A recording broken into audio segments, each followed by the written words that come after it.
I've been thinking about doing this video for some time, and I just haven't got around to it, so I'm driving now. I figure I might as well give it a whirl.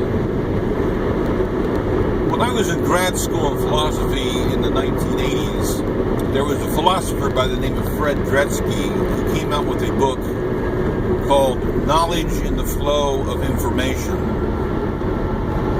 In it, he argued that a person has knowledge if there is indeed something that's causing them, something corresponding to their belief that they know something. And if the communication channel, I guess you could say it, call it, by which they receive the information, that is the basis of their belief that they know, has no interference. There's no way that they can possibly get it wrong. Those are not exactly his terms, but that's the gist of his argument. My thesis advisor and I were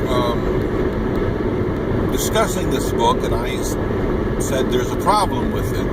And the problem was this, is that suppose there's a man named John, and John is receiving communications from Martians. Let's assume that indeed that Martians were causing John to have receive this information.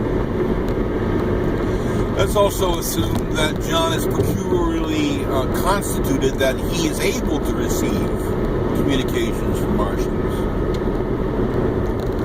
and that there is no interference in the channel by which he receives this information. Now, when John says, I know I'm receiving communications from Martians, are we going to be inclined to say that indeed John knows it, even if it is true? But we don't know that it's true, of course. It seems to me that we're not, we wouldn't be. My thesis advisor that I advised that I write Dretsky and bring up my problem with him. And he asked me what I thought Dretsky would respond. I said, well, Dretsky will do one of two things. Ideally, he will say, oh my God, you've done me in. I'm going to have to change my belief, my theory. Or he's going to bite the bullet and say, as weird as it sounds, I'm going to say that this person has knowledge in this particular situation. So I read Dretsky one week. The next week, I got a letter back from Dretsky. He said precisely, I'm going to bite the bullet in this case and say that indeed this person has knowledge that he's receiving communications from Martians. As strange as that sounds. Now, subsequent to that, other people came out with similar critiques of Dretsky's account. My thesis advisor said, well, what is it about knowledge that Dretsky's missing? And I thought about this. I entertained the KK hypothesis for a while. You have to know that you know. And I read the criticism on that. I didn't think I was going to be able to sustain that. But one day I was reading Plato, and in it Socrates was talking about a mythical sculptor. I can't remember who the sculptor's name is. But this mythical sculptor would make a sculpture, and if he didn't tether it to a ground, an animal or a human, he would run away. But if he did tether it to the ground, then of course he wouldn't be able to run away. And Socrates was using this as an analogy for the difference between belief and justified true belief, which according to him is knowledge. A belief is something that's not tethered to the ground. You believe it, but it can run away from you. It's not stable. But knowledge is something that's stable. It doesn't run away. And that struck me. That indeed there is something about knowledge claims that admit a kind of stability or presuppose a kind of stability about them. That claims that are subject to disconfirmation, just mere belief claims, do not. So I developed this thing that I call the stability criterion for knowledge. And it goes like this. John knows that X if and only if the denial that John knows that X entails a denial of a reliable means of acquiring knowledge. Now, the gist of that statement is this. If you know something, if John knows something, to deny that John knows it entails not merely the denial of that particular belief, but it entails more than that. It entails denying that anyone can know anything by that means by which he knows it whatsoever. Now, what you might notice right away is that this criterion sort of presupposes that there are ways of knowing, and that certain claims partake of those ways of knowing. So this is not a direct route to answering absolute skepticism, which denies that we have any knowledge whatsoever. So I'm not addressing that directly, although I do think there's an indirect way that this criterion addresses absolute skepticism, but we'll talk about that maybe later. What this criterion does is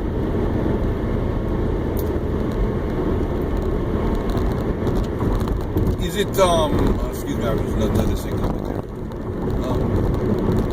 Is it takes seriously our confidence that we know certain things. It takes seriously those moments where someone says, "Oh, you believe that's true?" We say, no, I don't believe it. I know it to be true. It tries to open up and describe what's going on in that particular moment.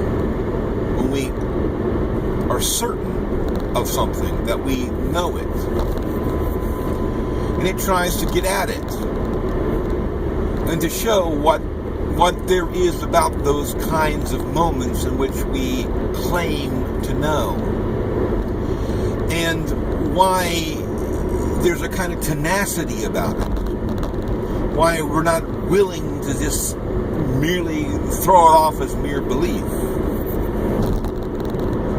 And it's because there's a kind of stability about knowledge that doesn't exist for other kinds of claims that don't rise to the level of knowledge.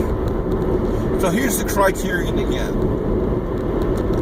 John knows that X, if and only if the denial that John knows that X entails a denial of a reliable means of acquiring knowledge.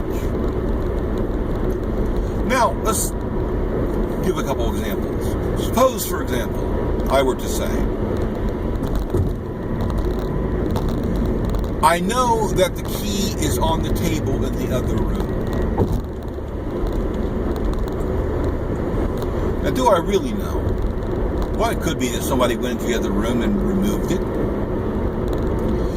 It could very well be the case that I left the window open in the room and a crow flew in and grabbed the keys and flew off with them. So I don't really know in that particular case. If it turns out that the key is not on the table in the other room, nothing is entailed by that. Oh, I was just simply mistaken. Some other circumstance, something else intervened to change the circumstance. So I didn't know. I merely believed that the key was on the table. So I was mistaken. So suppose I were to say, I know that I am holding this name tag right now. Suppose someone were to come along and say, you don't know that. For me to doubt that I know that, what else do I have to deny? What else do I have to doubt? Well, I have to doubt that I know things by seeing them. I know things by touching them. Basically, I have to doubt that we have access to knowing the world by empirical means. So a lot is entailed by my denial that I know that I'm holding the name tag. That's what the stability of condition for knowledge addresses. It basically says that, again, it basically says that for there to be a denial of a knowledge claim, more is denied than simply that claim itself. What's denied is knowing anything by those means whatsoever. So a lot more has to be denied. And because we're unwilling to say that we can, for example, know things by empirical means, because we're unwilling to go with that entailment, that's what makes knowledge claims stable.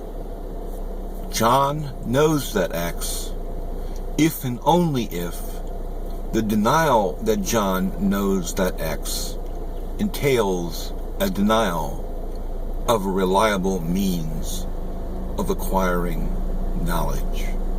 Love to hear what you think about that. Thank you. Bye.